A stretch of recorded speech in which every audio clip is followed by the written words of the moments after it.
La función continúa. Permanece con nosotros.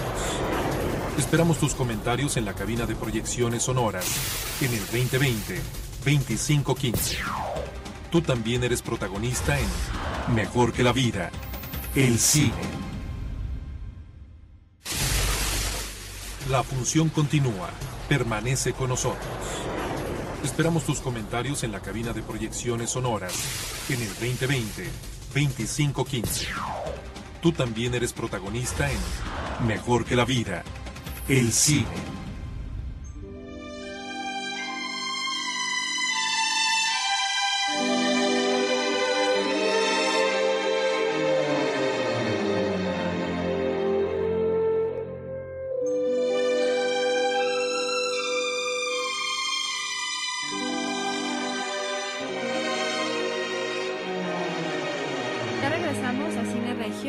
Estamos con Filemón Treviño, historiador de cine de Nuevo León, entre algunas otras cosas como cineasta y guionista, y nos hablaba del aparato cinematográfico de Tomás Alva Edison, que fue un precursor del aparato tal y como lo conocemos con los hermanos Lumière.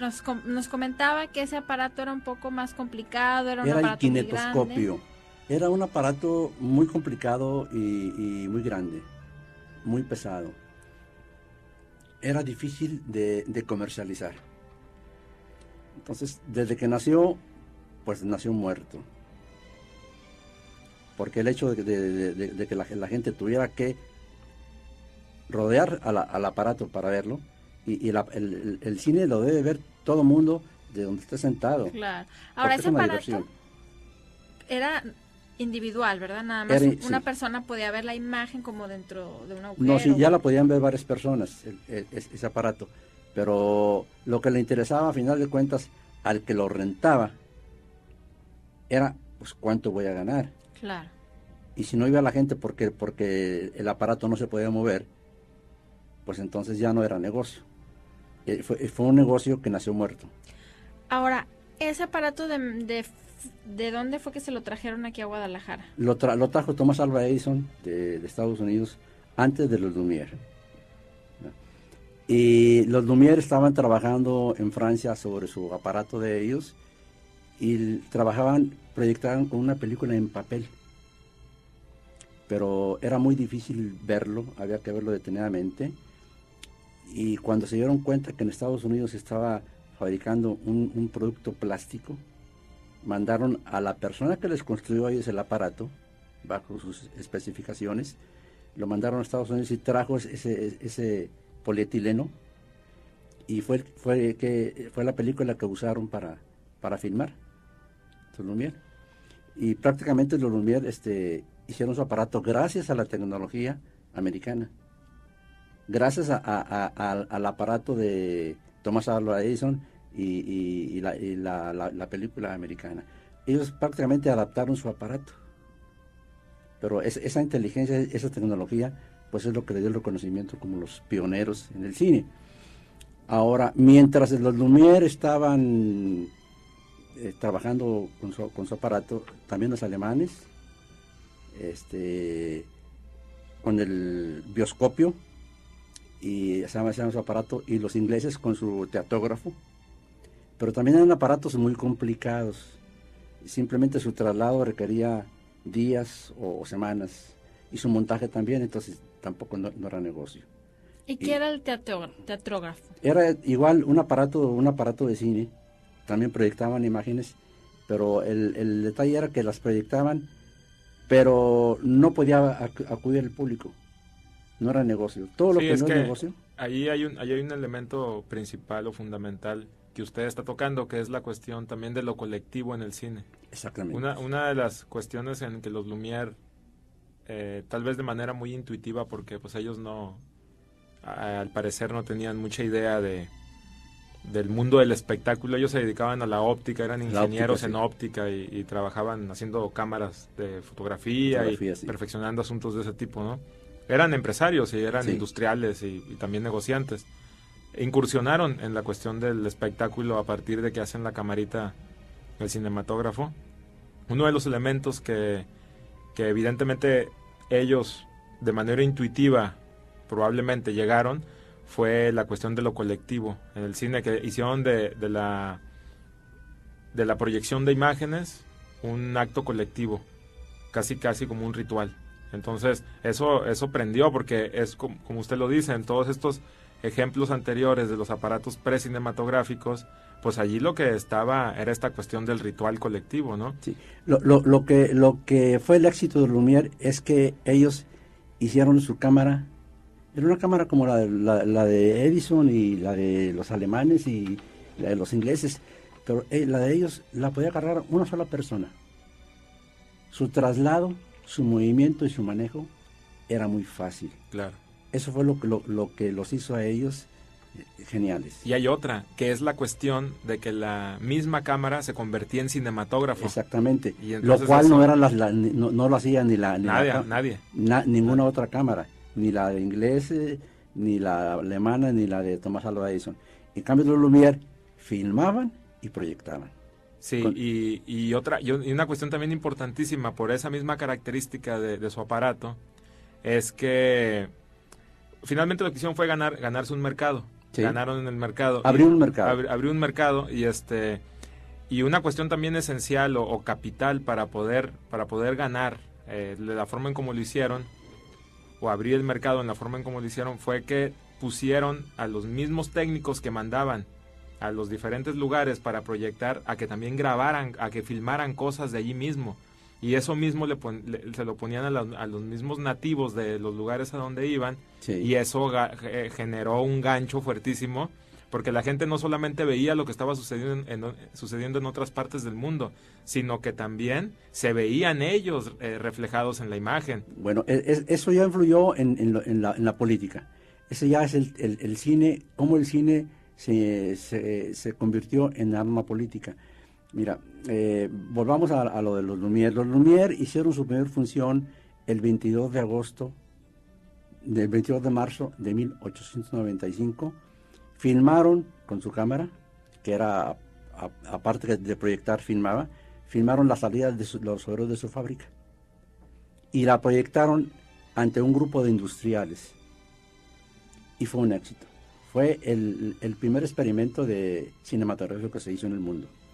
Cuando vieron que fue un éxito, prepararon ya hacer la primera función pública. Para el público. Entonces, esta se hizo en Lyon, Francia, en el número 14 del Boulevard des Capucines, en el Salón Indien, en el sótano del Gran Café.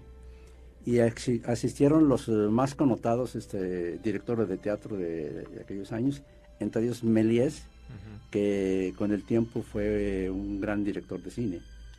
De hecho, era el director de teatro de Bellas Artes. Sí, ¿no? de Bellas Artes. De París, ¿verdad? De París. Y ahí exhibieron los Lumière en esa función del 28 de diciembre de 1896. Exhibieron la película El regador regado, La visita a la playa, Comida al bebé, o sea, la esposa de Lumière dándole de comer a su bebé de ellos. Sí, sí. La llegada del tren. Sí, la llegada del tren, Demolición de un muro.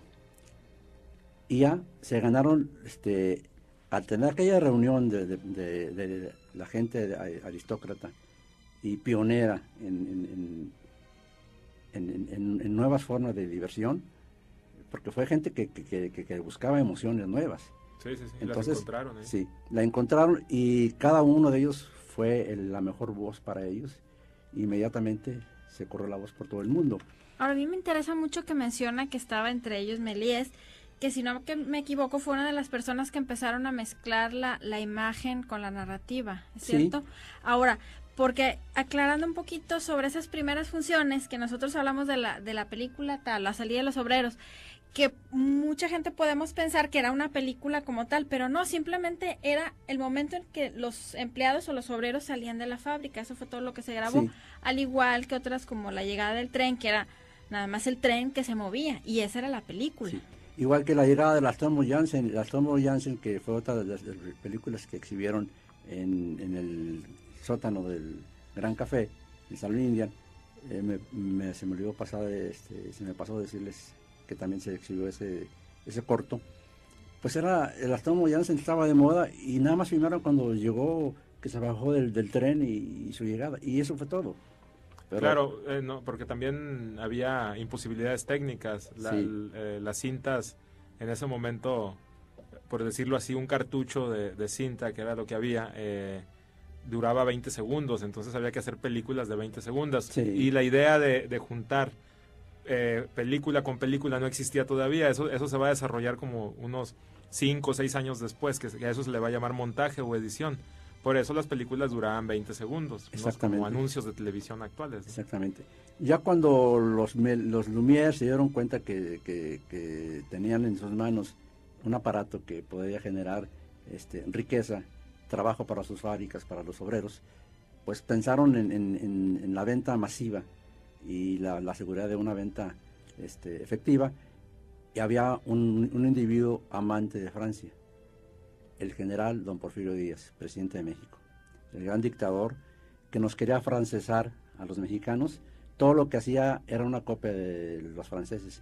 Incluso aquí en Monterrey, le platicaba yo a Mirtala todavía, tenemos reminiscencias de aquello de Porfirio Díaz. Tenemos el Boulevard Díaz Ordaz, el Boulevard Miguel de la Madrid, cosas que nos heredaron en el porfiriato, que queríamos que fuéramos como Francia. Entonces vienen los enviados de Lumière a México, van directamente con el presidente Porfirio Díaz y hablan con él y con su esposa y con sus ministros, les muestran una película, los filman a ellos. Esto fue el 6 de agosto de 1896, los filman a ellos. Sería la primera película grabada o filmada en México. Grabada y filmada en México. Y después, el 22 de agosto de ese mismo año, la exhiben y filmaron. ¿Filmaron qué? Filmaron una película en los alumnos del Colegio Militar. Muy bien, pues yo creo que esa historia de don Porfirio Díaz es muy interesante, ¿no? De cómo llegó el cine aquí a México y a Monterrey en particular, pero se nos ha acabado el tiempo en este momento. Le agradecemos mucho, don Filemón, haber estado con nosotros en este programa, que es cortito, pero bueno, vamos a tener otra serie de programas especiales, ¿no?, sobre la historia. Y bueno, pues nos despedimos. Muchas gracias, sí. muy amables. Y bueno, recordándoles que don Filemón va a estar la próxima semana también con nosotros aquí en el programa, así para que no se acaba hoy, sino el próximo domingo podemos seguirlo escuchando con esta historia que nos está relatando. Avancemos a la salida. La función por hoy ha terminado. Tienes tu butaca reservada para nuestra próxima proyección en Mejor que la Vida, el cine.